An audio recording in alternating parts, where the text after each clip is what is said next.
Tutur Tinular.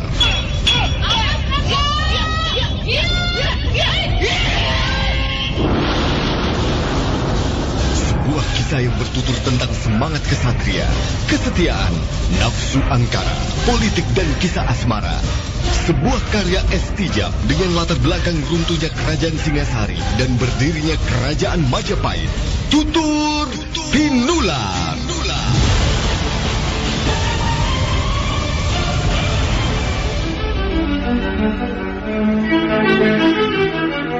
Naskah ditulis dan diolah oleh Estijab, hiasan musik dan sutradara C. Ispriyonoka. Kali ini mengetengahkan episode ke-23 dengan judul Wong Agung Turun Gunung.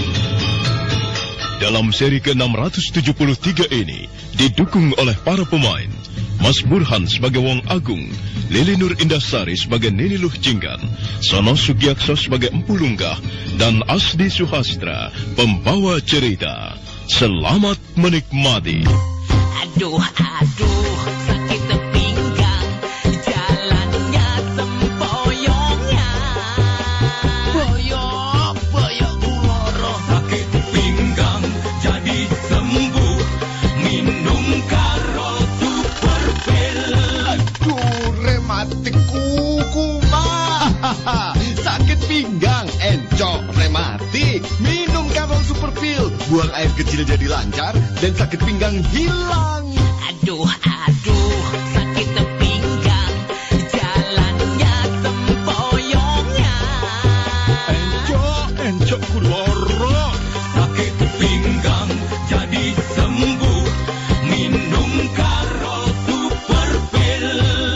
Karol Super Pil menghilangkan sakit pinggang, encok dan rematik. Produksi Artois Pharma. Baca aturan pakai.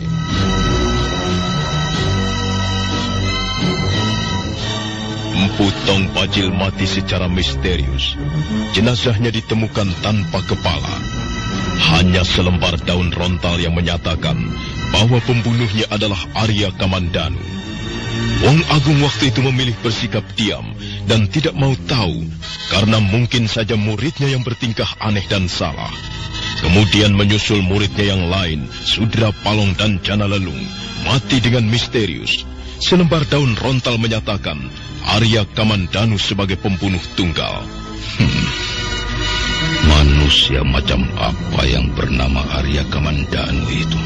Apakah dia manusia berotot gawat dan bertulang besi, berkulit baja, dan tak punya kelemahan? Aku semakin penasaran bertemu dengan orang itu. Wong Agung berjalan terus. Pikirannya dijejali oleh pertanyaan-pertanyaan tentang Arya Kamandanu. Langkahnya telah melewati desa Jajahu, kemudian kota tua Singasari, lalu desa Hambal. Arya Kamandanu, kau dulu boleh saja berbuat semau-maumu. Kau dulu bisa saja membunuhi murid-muridku dengan seenaknya. Tapi sekarang, jangan harap kau bisa tidur nyenyak di istanamu. Aku, Wong Agung, guru dari Tong Pajil, Jana Lelung, dan Sudra Palung akan datang untuk membuat perhitungan denganmu. Demikian dendamnya hati Wong Agung yang dikenal juga sebagai Guru Jana Mahadwija. Dia tidak tahu bahwa rentetan peristiwa yang menimpa muridnya adalah akibat ulah Dewi Sambi. Waktu itu Dewi Sambi sengaja memancing agar Wong Agung segera turun gunung untuk membunuh Arya Kamandanu. Tetapi Wong Agung tak terpancing oleh fitnah yang dilancarkan Dewi Sambi. Dan tak terasa, langkah-langkah Wong Agung telah menuntunnya sampai di desa Panitikan. Dia beranjak terus sampai ke desa Kadamean. Dan akhirnya dengan mantap, dia menuju kota Raja Majapahit.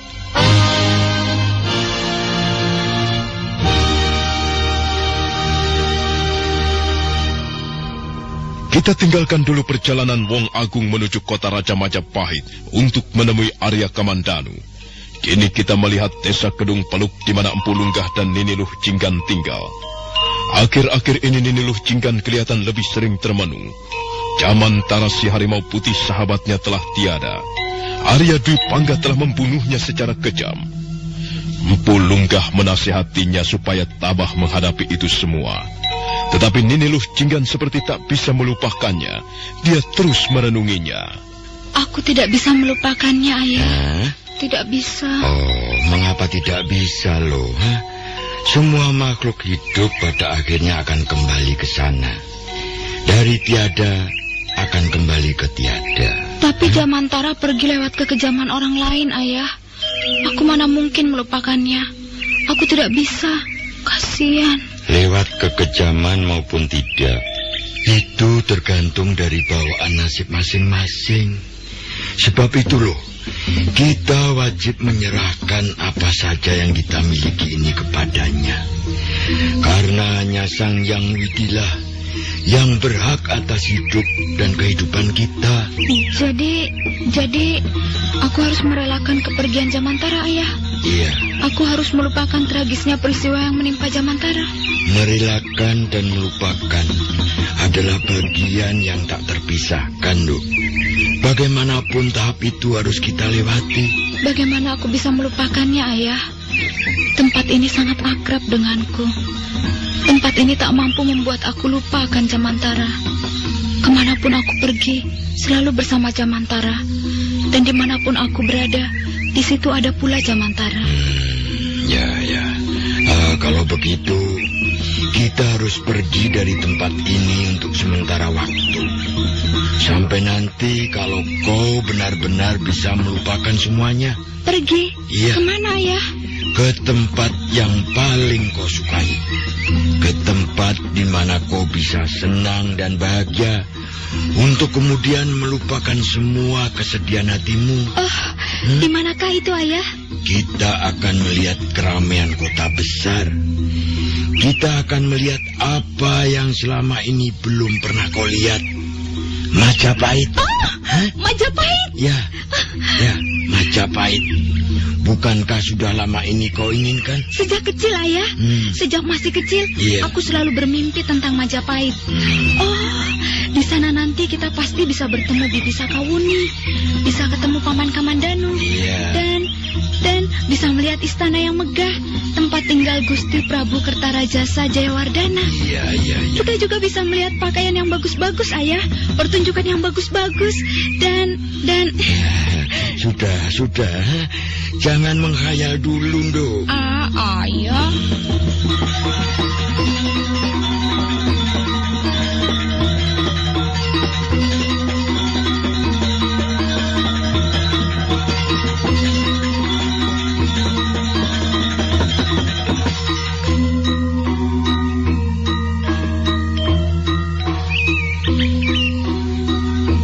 Bukan main girangnya hati Nini Luh Jinggan mendengar ayahnya akan mengajaknya ke kota Raja Majapahit.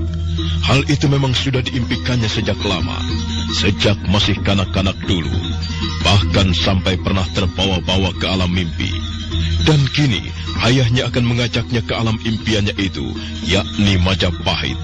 Empu Lunggah sengaja mengajak putri yang dikasihinya itu ke Majapahit, mengingat perkembangan putrinya akhir-akhir ini. Dia sangat mengasihi Luh Jinggan. Dia tak bisa melihat Luh Jinggan terus-menerus dalam keadaan sedih dan merenung. Keesokan harinya, pagi-pagi benar mereka sudah bergemas.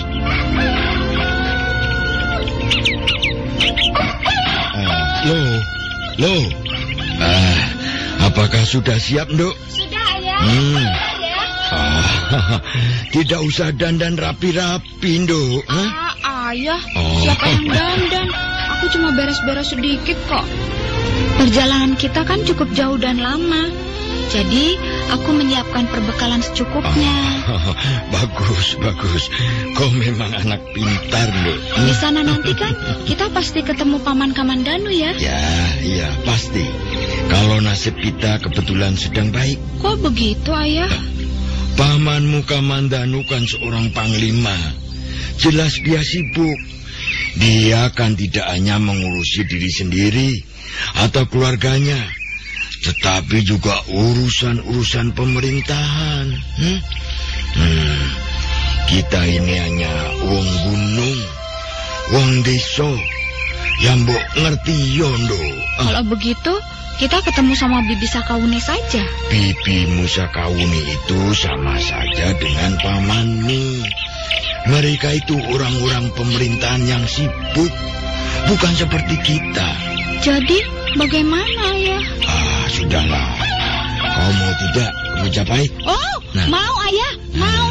Kalau begitu, mumpung pagi, kita berangkat. Oh ya, apa semua persiapan sudah kau beresi? Sudah, Ayah. Beberapa potong pakaian dan makanan. Ya, bagus. Dan ingat ya, di sana nanti jangan nakal. Tidak, Ayah, jangan khawatir. Dan jangan jauh-jauh dari ayah. Nanti kau bisa terpisah dan nyasar. Tidak, Ayah, aku janji. Di sana tidak sama dengan di sini. Di tempat kita ini kau bisa saja pergi semaumu. Sebab di sini aman dan tentram.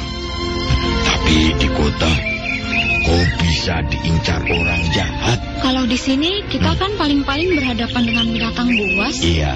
Tapi di sana dengan orang-orang jahat. Lebih baik mana, Ayah? Berhadapan dengan binatang buas dibanding berhadapan orang-orang jahat? Oh, lebih baik binatang buas, Bu. Loh, kenapa begitu? Sebab tidak ada binatang berarti manusia. Tapi manusia berarti binatang.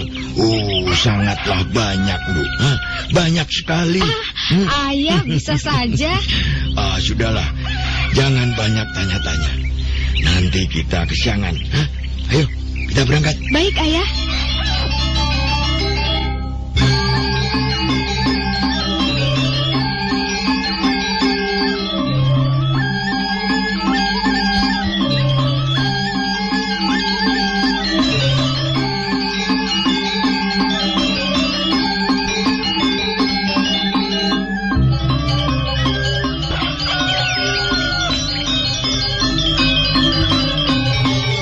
Itu, Empu Lunggah dan Nini Luh Jinggan meninggalkan pondoknya. Matahari bersinar cerah, kicau burung seperti mengantar kepergian mereka. Kota Raja Majapahit. Ya, kota Raja Majapahit. Kesanalah mereka menuju. Sementara itu, Wong Agung sudah tiba di desa Kapulungan. Dia menyeberangi sungai Kapulungan. Sesampainya di seberang, dia bertanya pada seorang warga desa. Maaf, Pak. Apakah jalan menuju kota Raja Majapahit masih terlalu jauh? Wah, jalan menuju kota Raja Majapahit masih jauh, Pak. Apakah ada jalan pintas yang terdekat? Ada, Pak. Tapi itu pun masih harus menempuh waktu 2 hari 2 malam. Ya. Apalagi dengan berjalan kaki. Jauh sekali, Pak. Ya. Gunung itu bernama gunung apa? Iya, memang harus menyusuri jalan gunung itu, Pak. Gunung itu namanya Gunung Penanggungan. Iya. Nah, setelah melewati kaki Gunung Penanggungan, nanti Bapak akan melewati desa Pambuatan. Oh, begitu, ya. Baiklah. Nanti dulu, Pak. Setelah lewat kaki Gunung Penanggungan, Bapak akan sampai di desa Nyugading. Nyugading. Lalu Raja Medang, kemudian Gunung Sanga, Pak. Baru setelah itu Bapak akan sampai ke desa Tebu. Kalau begitu, ya masih cukup jauh. Oh, memang masih jauh, Pak. Jauh sekali. Ya, baiklah. Terima kasih atas keterangannya.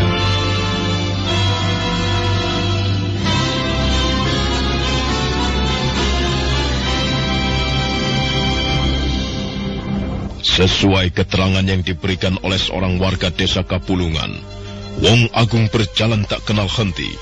Kini dia menyusuri kaki Gunung Penanggungan. Setelah itu dia melewati desa Pambuatan, lalu desa Nyugading, terus ke Raja Medang, kemudian Gunung Sanga, dan akhirnya setelah kurang lebih 2 hari 2 malam, sampailah dia di desa Tebu.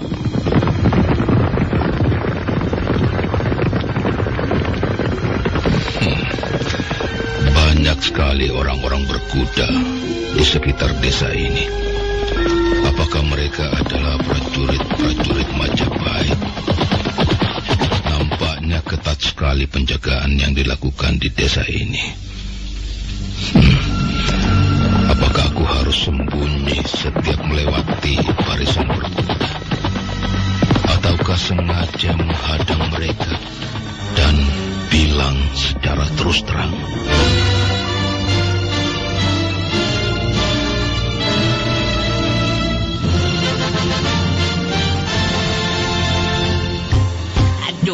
Aduh, sakit pinggang, jalannya sempoyongnya. Boyok uloro. Sakit pinggang jadi sembuh, minum Karol Super Pil. Aduh, rematik kuku mah. Sakit pinggang, encok, rematik. Minum Karol Super Pil. Buang air kecil jadi lancar dan sakit pinggang hilang. Aduh, sakit pinggang, jalannya sempoyongnya. Encok kuloro. Sakit pinggang jadi sembuh, minum Karol Super Pil. Karol Super Pil menghilangkan sakit pinggang, encok dan rematik. Produksi Artois Pharma. Baca aturan pakai.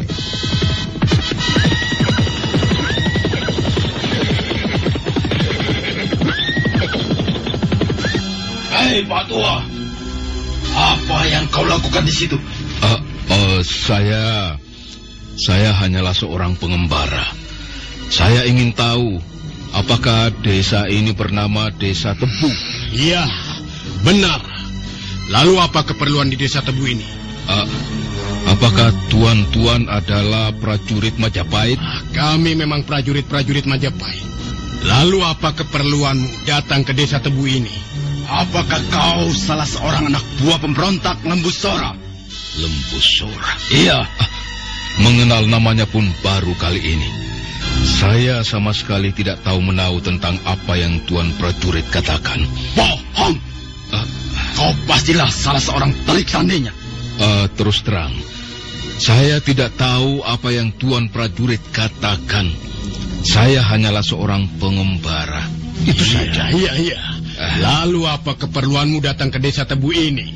Saya bermaksud datang ke kota Raja Majapahit. Eledalah. Jadi kau ingin pergi ke Majapahit, ha? Benar, tuan prajurit. Saya ingin ke Majapahit. Ada perlu apa kau ke sana? Saya hendak menemui Arya Kamandanu. Kurang ajar benar orang tua ini. Lancang sekali mulutnya itu. Gusti Panglima hanya dipanggil namanya. Hei, orang tua pengembara. Kau mesti memanggil junjungan kami dengan sebutan Gusti Panglima Arya Kamandanu. Apa salahnya kalau aku memanggilnya Arya Kamandanu? Kurang ajar. Benar-benar mulut orang tua ini tidak tahu diri. Jelas orang asing ini mencurigakan. Mari kawan-kawan, kita tangkap orang ini. Urung orang ini dan tangkap. Iya.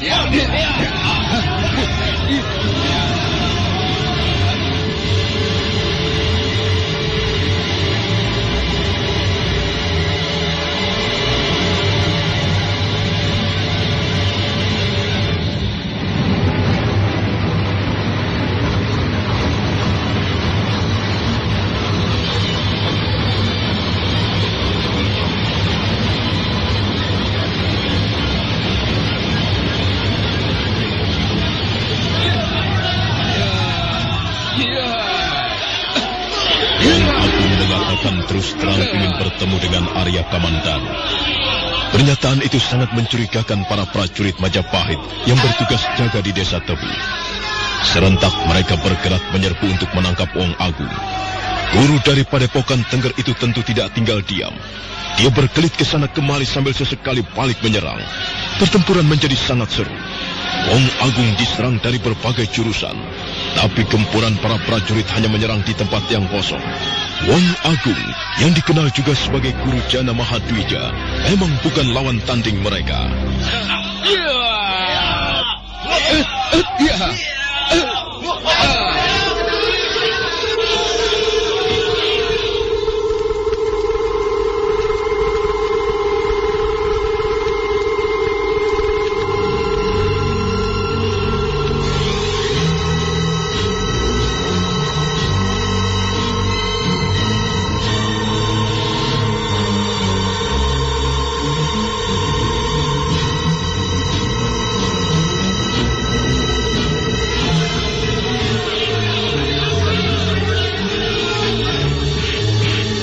sepintas lalu pertempuran nampak tak seimbang. 1 lawan puluhan prajurit Majapahit. Tapi pertempuran justru tak seimbang karena prajurit-prajurit Majapahit itu bukanlah lawan tanding yang setimpal. Para prajurit mulai sadar bahwa yang mereka hadapi bukanlah orang sembarangan. Gempuran-gempuran mereka selalu menemui tempat yang kosong. Rasa putus asa mulai menghinggapi mereka. Dan Wong Agung tak mau bermain-main terlalu lama dengan mereka. Maka dipersiapkanlah jurus andalannya, Haji Segara Geni.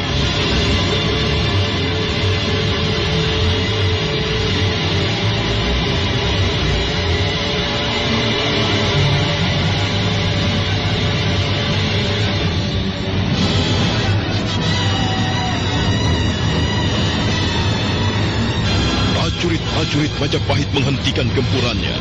Mereka saling bisik waspada dan hati-hati. Wong Agung menggosok-gosokkan kedua belah telapak tangannya. Kakinya mengkais-kais tanah. Bibirnya bergetar membaca-baca mantra. Segera kedua belah telapak tangannya mengepulkan asap. Dan tak lama kemudian, Haji Segara Geni.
Prajurit-prajurit itu lari tunggang langgang.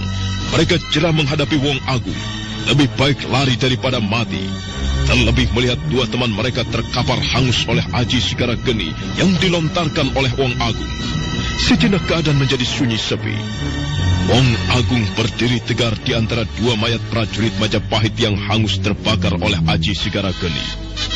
Perlahan dia menatap sekeliling, kemudian mendesah lirih. Wajahnya beku, tak menyiratkan apa-apa. Wong Majapahit. Tanggunglah akibat dari perbuatanmu membakar padepokan Gunung Tengger. Dan kau, Arya Kamandanu, kau harus bertanggung jawab atas kematian murid-muridku. Juga atas bumi hangusnya tempat tinggalku. Wong Agung melangkahi dua mayat prajurit Majapahit. Hatinya yang terbakar semakin penasaran, ingin sekali bertemu dengan pendekar Arya Kamandanu. Tak ada lain yang berkecamuk dalam pikirannya selain Arya Kamandanu. Aduh, sakit pinggang, jalannya sempoyongnya. Boyok kuloro. Sakit pinggang jadi sembuh, minum karo super pil. Aduh, rematik kuku mah. Sakit pinggang, encok, rematik. Minum Karol Super Pil. Buang air kecil jadi lancar dan sakit pinggang hilang. Aduh, sakit pinggang, jalannya sempoyongnya. Encok kuloro. Sakit pinggang jadi sembuh, minum karo super pil. Karol Super Pil menghilangkan sakit pinggang, encok dan rematik. Produksi Artois Pharma. Baca aturan pakai.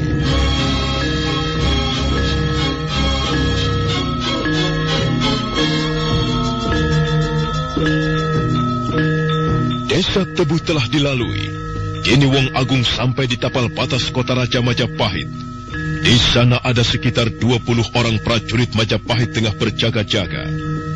Dengan langkah tenang, Wong Agung terus melangkah. Pimpinan prajurit melihat gelagatnya. Hei! Tunggu! Berhenti! Berhenti, Pak Tua.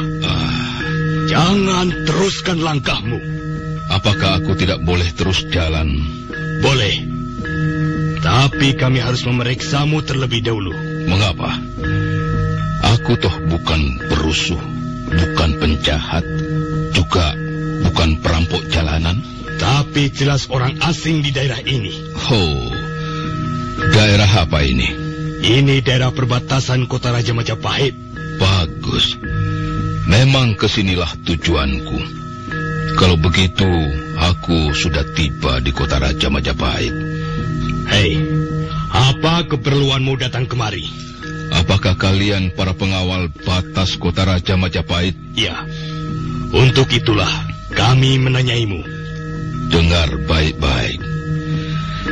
Aku datang kemari untuk menemui orang yang bernama Arya Kamandanu. Untuk apa kau ingin bertemu dengan Gusti Arya Kamandanu? Itu urusanku. Jahanam! Kami berhak menanyaimu karena Gusti Arya Kamandanu adalah panglima kami. Dan kau orang asing di daerah ini. Dan kau tak berhak memaksaku. Ayo prajurit! Orang-orang ini dan tangkap dia!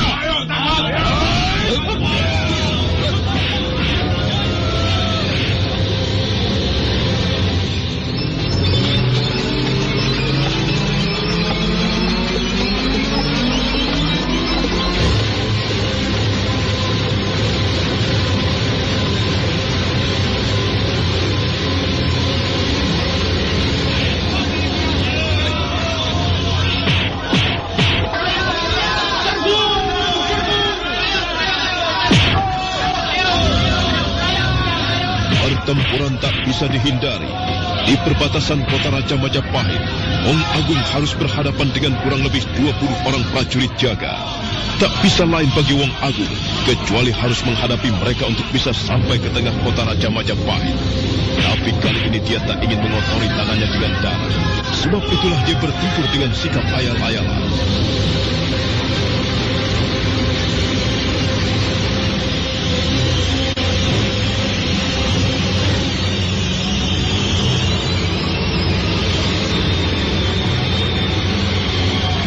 Beberapa jurus telah berlalu.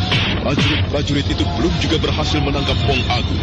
Bahkan mereka mulai mengukur kemampuannya dalam menghadapi orang asing ini. Sementara Wong Agung sendiri mulai jenuh menghadapi mereka. Karena itulah Wong Agung sedikit demi sedikit mulai merangsak para prajurit. Lama-lama para prajurit sadar bahwa lawannya tidak main-main lagi. Rasakan peringatan buat kalian.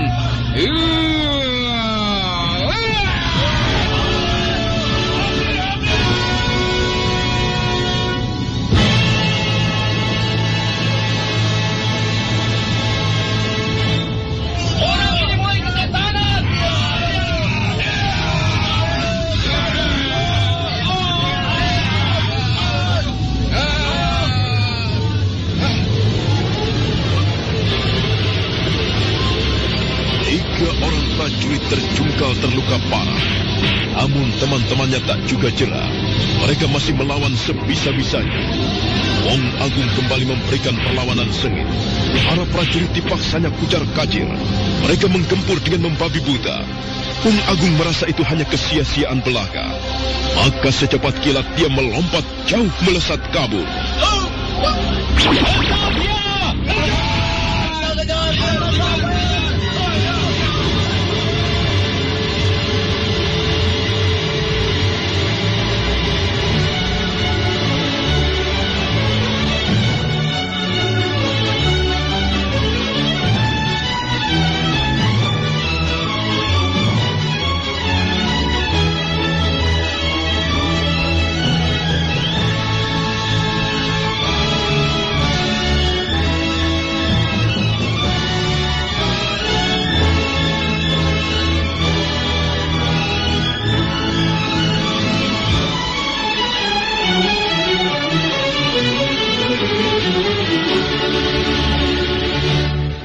Wong Agung berhasil lepas dari kepungan para penjaga di perbatasan kota Raja Majapahit.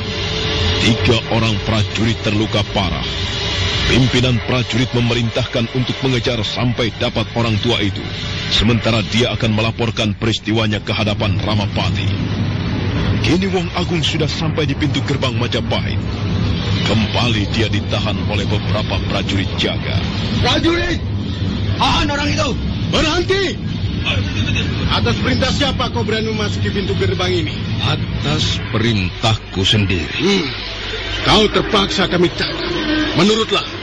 Tangkaplah aku. Hai para prajurit! Jangan diam saja! Ayo tangkap orang tua itu!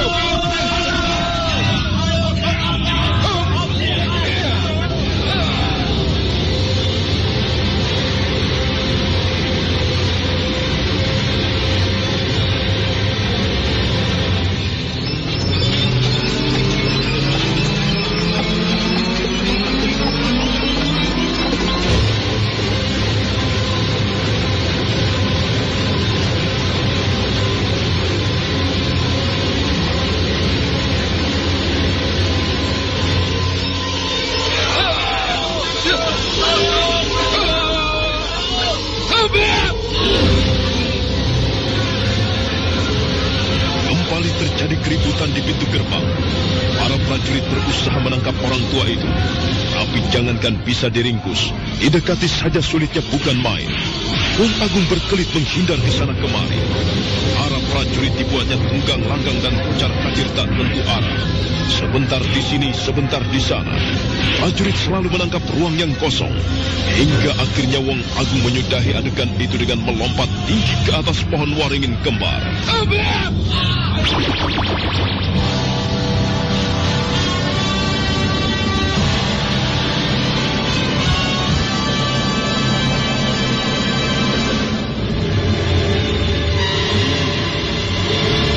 Setan alas! Kurang ajar benar orang tua itu. Tuan Kurabanya. Dia melompat dan bertengger seenaknya di dahan pohon waringin kembar. Ini terang-terangan menghina kita. Merendahkan martabat kita sebagai orang Majapahit. Tuan Kurabanyak, apa yang harus kita lakukan sekarang? Paksa dia untuk turun dari waringin kembar. Bagaimanapun caranya, buatlah dia supaya turun dari situ. Hai prajurit! Hujani orang tua itu dengan tombak! Ayo!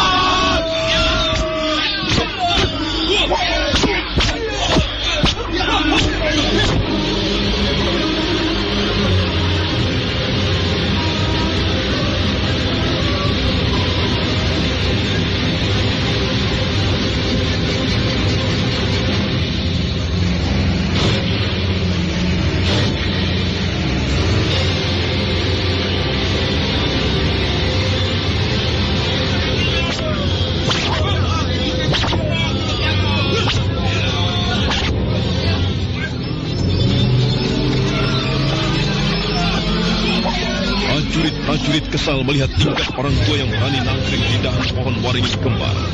Dengan sigap mereka melempari tombak ke arah Wong Agung. Tapi tidak satupun dari tombak itu sampai. Andai pun sampai, tombak-tombak itu ditangkap dengan mudahnya dan dipatah-patahkan.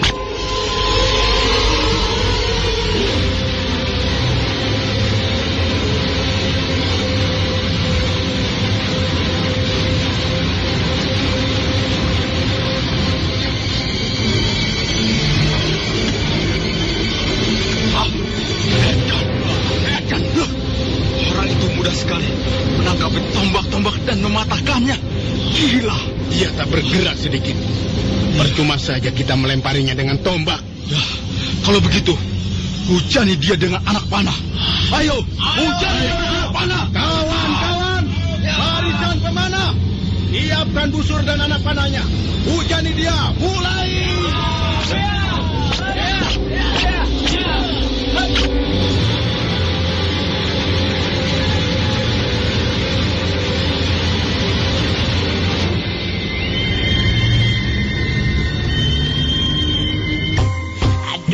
Aduh, sakit pinggang, jalannya sempoyongnya. Boyok uloro. Sakit pinggang jadi sembuh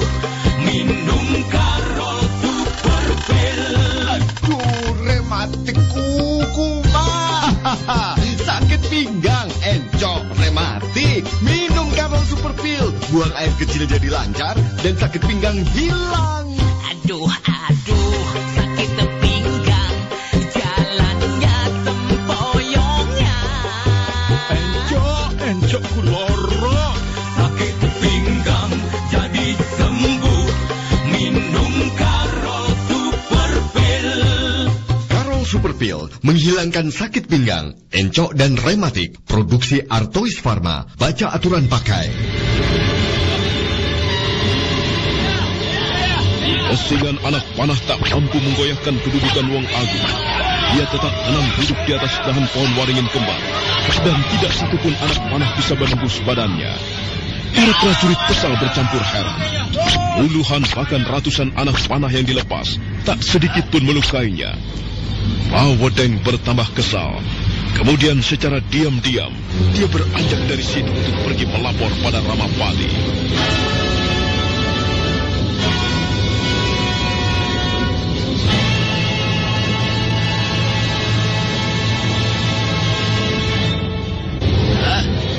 Apa? Orang tua aneh itu sudah berani masuk alun-alun dan naik ke pohon waringin kembar. Ampun Gusti Ramapati. Kami semua telah berusaha menahannya sejak dari batas kota Raja Majapahit. Kemudian dia berhasil lolos sampai pintu gerbang. Dan kini orang tua aneh itu tak bergeming sedikit pun dari dahan waringin kembar. Ampun Gusti. Tindakan itu merupakan penghinaan besar bagi pemerintah Majapahit.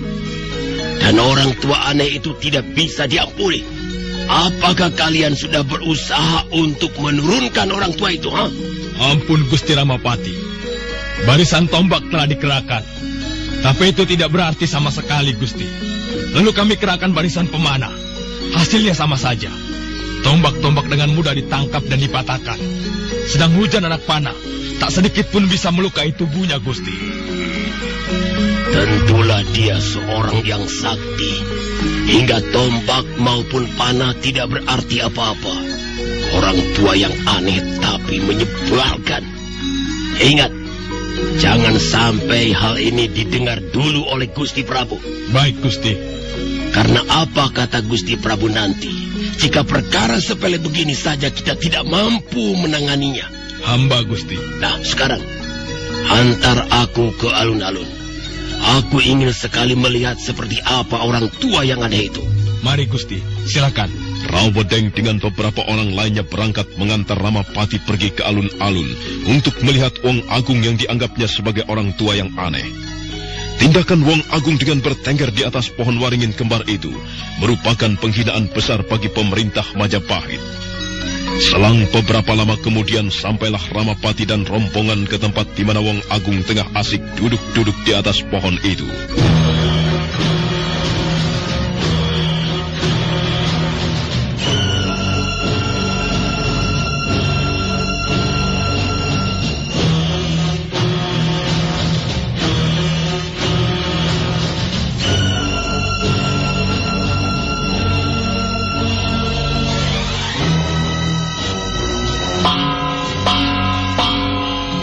Tenang, saudara-saudara. Saudara-saudara, tenang.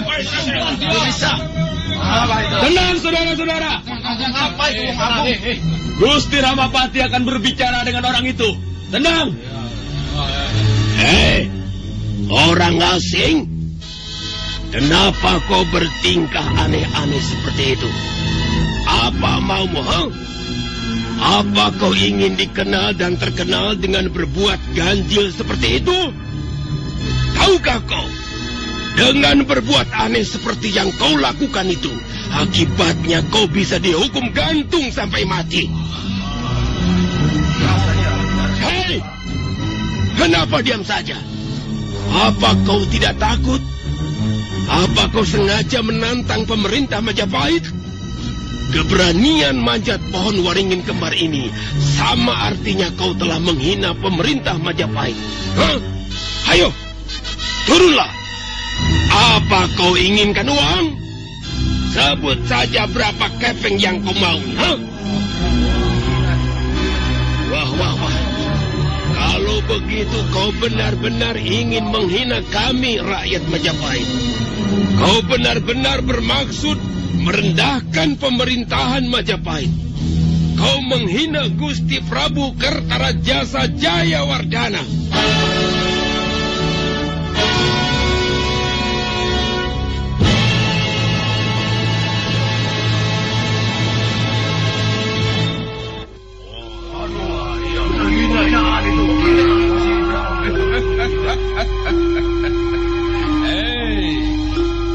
Tanyalah pada prajurit-prajuritmu, kenapa aku sampai harus memanjat dan nongkrong di atas pohon waringin kembar, kebanggaan rakyat dan pemerintah Majapahit ini.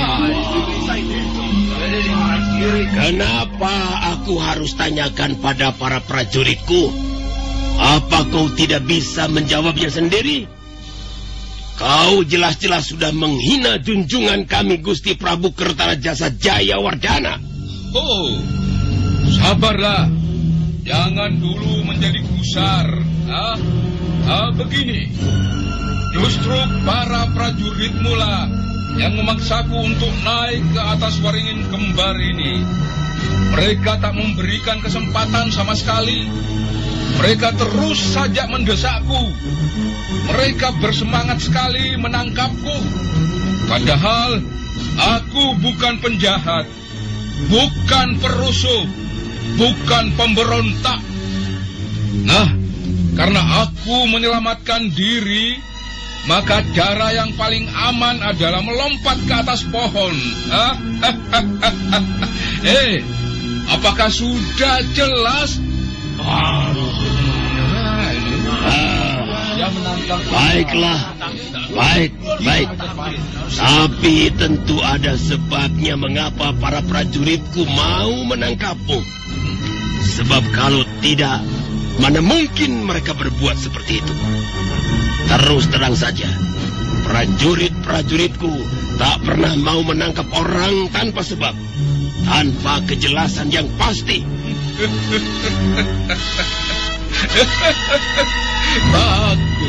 Bagus.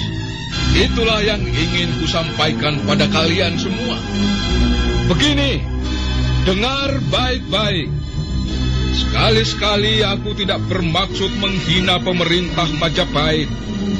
Sekali-sekali tak ada niatku menghina Gusti Prabu.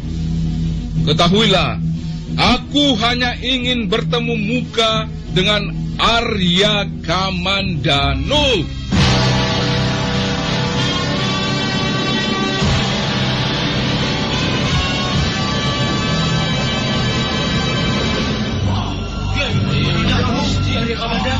Kau ingin bertemu muka dengan Arya Kamandanu?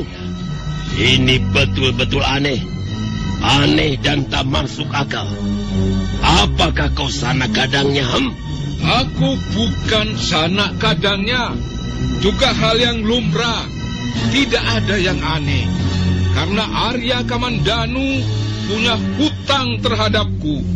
Dan hutang itu harus segera dibayar lunas. Kira-kira berapa hutang yang mesti dia bayar? Itu urusanku.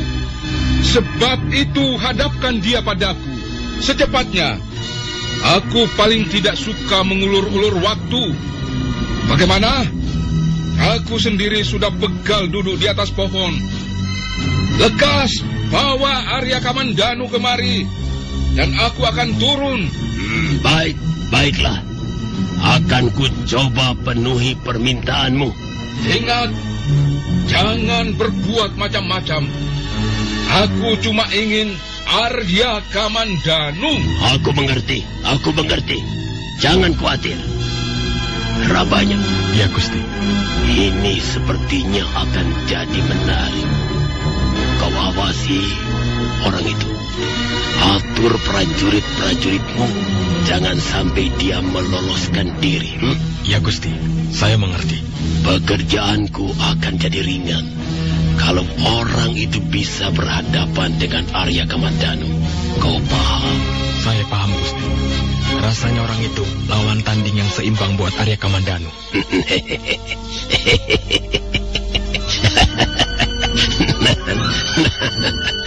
Kau berjaga-jagalah di sini. Aku akan menghadap Gusti Prabu. Baik, Gusti.